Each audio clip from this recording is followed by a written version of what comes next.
काँग्रेस, उबाटा आणि रिपाई मिळून ही निवडणूक लढत आहोत आणि जवळपास 74 सीट्स ह्या काँग्रेस पक्ष लढणार आहेत आणि 13 हे मित्रपक्ष लढणार आहेत. तर या निवडणुकीत काँग्रेस पक्षाच्या वतीनं जे सर्वसामान्य कार्यकर्ता आहे, जो तळागाळातला कार्यकर्ता आहे, त्याला उमेदवारी देऊन एक चांगला पायंडा पाडलेला आहे. निश्चितच हे उमेदवार निवडून येतील यात काही शंका नाही.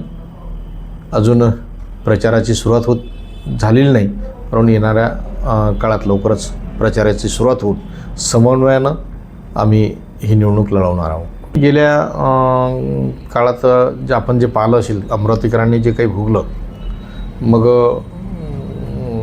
कचऱ्याचा प्रश्न असेल, इतर काही प्रश्न आहेत की जे जीवनाशी, अमरावतीकरांच्या जीवनाशी निगडीत छोटे छोटे प्रश्न होते, परंतु त्या प्रश्नाचा पूर्णतः चोता होऊन सामान्य जनतेच्या हाती काही न लागता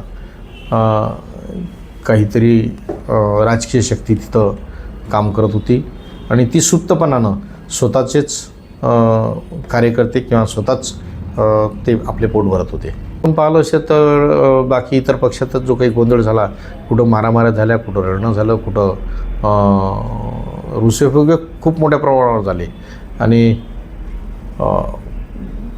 जे काही युती आघाडी झाली असेल त्यामध्ये काही ठिकाणी पुन्हा जास्तीचे उमेदवार उभे केले आहे. एकंदरीत निवडीच्या बाबतीत किंवा उमेदवार उभे करण्याच्या बाबतीत समन्वय नव्हता आणि तो समन्वय नसल्यामुळे येणाऱ्या निवडणुकीत तो गोंधळ आपल्याला पाहायला मिळेल. कारण जिथं त्यांना काही सीट सोडल्या गेल्या त्या सीटवर त्यांनी सुद्धा दुसऱ्या मित्रपक्षांनी सुद्धा तिथं उमेदवार उभे केले, म्हणून तो गोंधळ येणाऱ्या काळात आपल्याला पाहायला मिळेल. परिवर्तन निश्चित घडेल. आमच्यात एकी आहे, आमच्यात समन्वय आहे आणि त्या समन्वयानं आम्ही निवडणूक लढणार आहोत, निवडणुकीला सामोरे जाणार आहोत.